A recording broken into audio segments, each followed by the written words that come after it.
மறுபடியும் பிறப்பிக்க கூடியவன், அப்படிப்பட்டதான பராக்கிரம் கூடியவன் யாரையோ தியானம் பண்ணிட்டு இருந்தாராம்.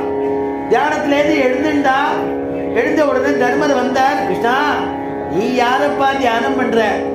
எல்லாரும் ஒன்ன தியானம் பண்ணிட்டு இருக்காளே, உன்னுடைய பாதார விந்தம் வேணும் தானே நினைச்சிட்டு இருக்கா.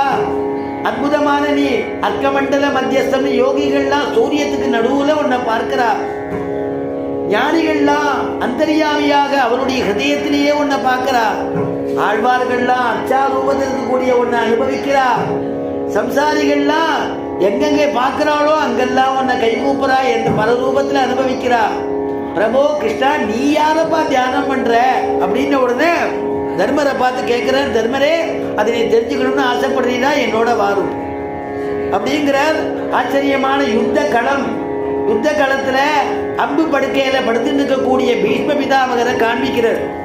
பீஷ்மர் பிதாமகர் கிருஷ்ணனை பார்த்து கொண்ட, கிருஷ்ணா, உன்னதானப்பா இத்தனை நாள் நினைச்சிட்டு இருந்தேன். நீ ஓடி வந்தியே, என்ன பார்க்கணும்னு ஓடி வந்தியே, எனக்கு தரிசனம் கொடுக்கணும்னு ஓடி வந்தியே. கிருஷ்ணன் சொன்னார், பீஷ்மா, பீஷ்மகரே, நீ கவலைப்படாதியோ. நீ இந்த உலகத்துக்கு உன் இடத்துல நிறைய விஷயம் இருக்கு. ஆச்சரியமான பிரம்மச்சாரி தர்மம் எது உண்டோ அதை உபதேசம் பண்ணுங்கோ. கிரகஸ்த தர்மத்தை உபதேசம் பண்ணுங்கோ. வானப்பிரஸ்த தர்மத்தை உபதேசம் பண்ணுங்கோ. சந்நியாச தர்மத்தை உபதேசம் பண்ணுங்கோ. எல்லாத்தையும் உபதேசம் பண்ணி இந்த உலகத்துக்கு கொடுக்கணும். அதுக்கப்புறம் உபதேசம் பண்றதுக்கு யாரும் இல்லைன்னா தான் கிருஷ்ண பரமாத்மா. ஏன்னா அப்படிப்பட்ட மகாத்மாவா அந்த பீஷ்மர். அதனால பகவான் யாரு நினைக்கிறான்னா, உயர்ந்த பிராமணோத்தவரை பூஜை பண்றா அப்படின்னு. தன் மந்திரம் பிராமணாதீனாம் பிராமணாகா மம தேவதாகா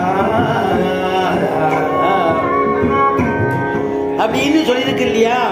அதனால இங்க என்ன பண்ணா, அந்த பிராமணோத்தரை உபச்சாரம் பண்ணிட்டு, பெருமாள் நீ வந்திருக்கிற காரியம் என்ன சொல்லுன்னு கேட்டார். எதுக்காகப்பா வந்திருக்கீன்னு நான் உபச்சாரம் பண்ணிட்டு தான் கேட்கணும். வந்த உடனே என்ன காரியமா வந்தேன்னு கேட்கக்கூடாது. ஆனால் நீ சாப்பிட்டீரா கொண்டீரா உனக்கு வேணுங்கிற உபச்சாரத்தை பண்ணிட்டு கேட்குறேன் என்னன்னு. உடனே இந்த கடுதாசியை கொடுத்தாராம். இதை ருக்மிணி கொடுத்தா விதர்ப தேசத்துக்கு போன